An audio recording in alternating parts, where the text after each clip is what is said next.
Hello friends, lesson number 3 properties of natural resources यामधील अगदी शेवटचा पॉईंट आपल्याला पाहायचा आहे. पहा विद्यार्थी मित्रांनो, यावर्षी 25% जो सिलेबस कमी करण्यात आलेला आहे कोविड-19 यामुळे, तर त्यामधील डू यू नो हा जो चार्ट आहे तो सिलेबसमधून कमी करण्यात आलेला आहे. त्याचबरोबर ग्रेट सायंटिस्ट हाही चार्ट सिलेबसमधून कमी करण्यात आलेला आहे. आणि ऑलवेज रिमेंबर, त्याच पेजवर ऑलवेज रिमेंबर म्हणून चार्ट आहे ग्रीन कलरचा, तो सुद्धा कमी करण्यात आलेला आहे.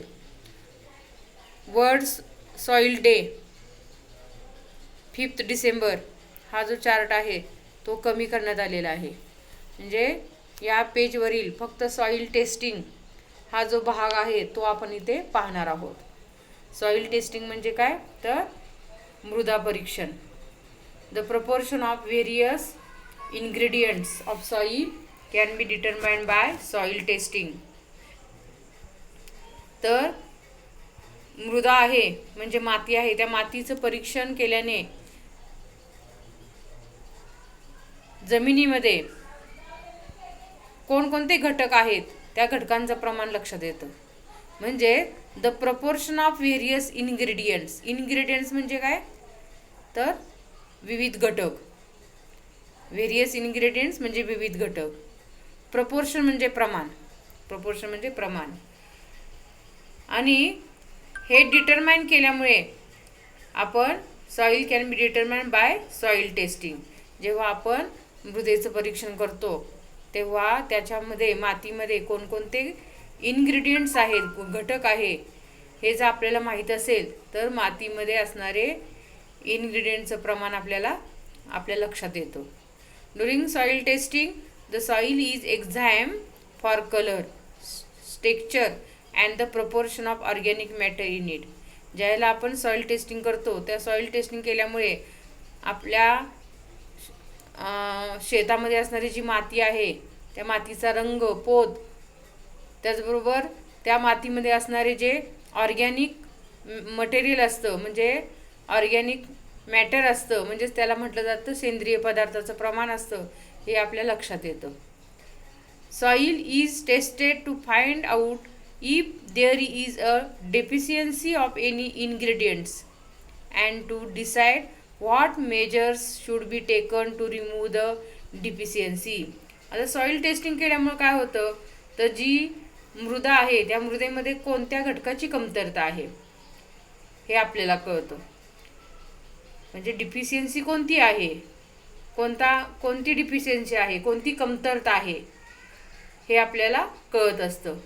म्हणजे डिफिशियन्सी म्हणजे कमतरता, एनी इन्ग्रेडियंट्स म्हणजे घटक, म्हणजे कोणत्या घटकाचं प्रमाण आपल्या शेतामध्ये असणाऱ्या मातीमध्ये कमी आहे याची माहिती मिळते. आणि त्यामुळे measures should be taken to remove the deficiency. आणि ही माहिती जर मिळाली तर आपण आपल्या शेतामध्ये असणारी जी माती आहे त्या मातीमध्ये असणारी जी डिफिशियन्सी आहे, एखादा घटक जर कमी असेल तर तो घटक आपण त्या मातीमध्ये काय करू शकतो, खताच्या स्वरूपात देऊ शकतो आणि ती डिफिशियन्सी रिमूव्ह करू शकतो. म्हणजे मातीमध्ये असणारे जी कमतरता आहे विविध घटकांची ती दूर करू शकतो. द सॉइल सॅम्पल, पुढे पहा, the soil sample collected for testing in dried in an open space in the shed for 8 to 10 days. It is then shifted through a sieve. म्हणजे ही जी सॉइलचं सॅम्पल आहे म्हणजे मातीचं जो नमुना आहे हा नमुना कलेक्ट केल्यानंतर ते टेस्टिंगसाठी देण्यात येतं.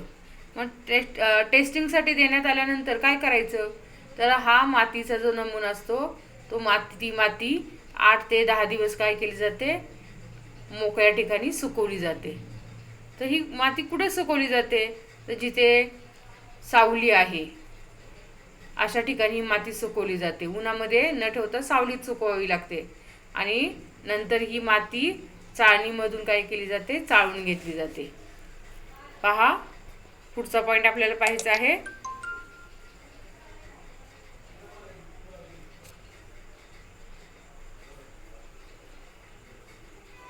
पाहू आपण पुढचा point.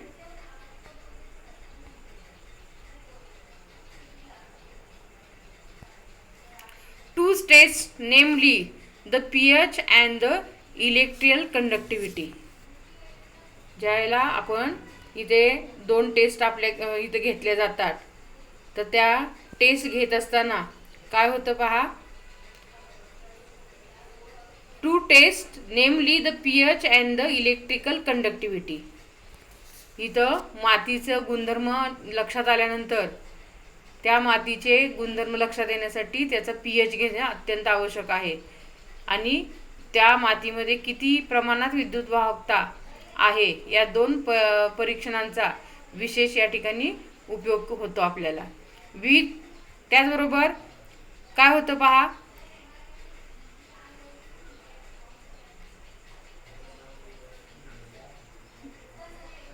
Useful to find out the characteristic of soil. You can determine the fertility of the soil in your fields with the help of different tests. ज्यावेळेला विविध प्रयोगाच्या आधारे तुमच्या शेतामधील जी माती आहे त्या मातीची सुपीकता तुम्हाला या ठिकाणी अनेक प्रयोगाच्या आधारे ठरवता येते. पहा, आपल्याला पुढचा पॉईंट पाहायचा आहे. Causes of diminish soil fertility. म्हणजे ही जी माती आहे त्या मातीची सुपीकता कमी होण्याचे कारणे कोणते आहेत आपण पाहणार आहोत. नंबर 1, सॉइल pH लेस दॅन 6 और हायर दॅन 8. जर मृदेचा सामू हा 6 पेक्षा कमी असेल आणि 8 पेक्षा जर जास्त असेल तर मातीची सुपीकता कमी होऊ शकते. सेकंड पहा, low proportion of organic matter. जर शेतातील मातीमध्ये सेंद्रिय पदार्थाचं प्रमाण कमी असेल तर मातीची सुपीकता कमी होते. थर्ड पहा, no proper drainage of water. जर जमिनीमध्ये पाण्याचा निचरा जर व्यवस्थित होत नसेल तर त्यामुळे मातीची सुपीकता कमी होऊ शकते. 4 नंबर पहा, repeated cultivation of the same crop. जमिनीमध्ये शेतीमध्ये जर एकच पीक सारखं घेण्यात आलं तर मातीची सुपीकता कमी होते.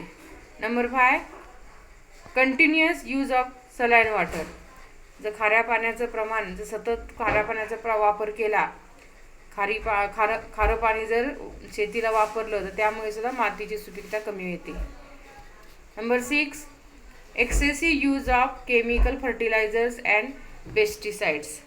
रासायनिक खते आणि कीटकनाशकांचा जर अति प्रमाणामध्ये वापर केला तर त्यामुळे सुद्धा मातीची सुपीकता कमी होत असते. तर अशामुळे मातीची सुपीकता कमी होते. तर आपला हा जो 3rd लेसन आहे तो संपलेला आहे. यावर आधारित क्वेश्चन आन्सर आहे. तुम्ही काय करायचे आहेत, पूर्ण स्वाध्याय सोडवायचा आहे.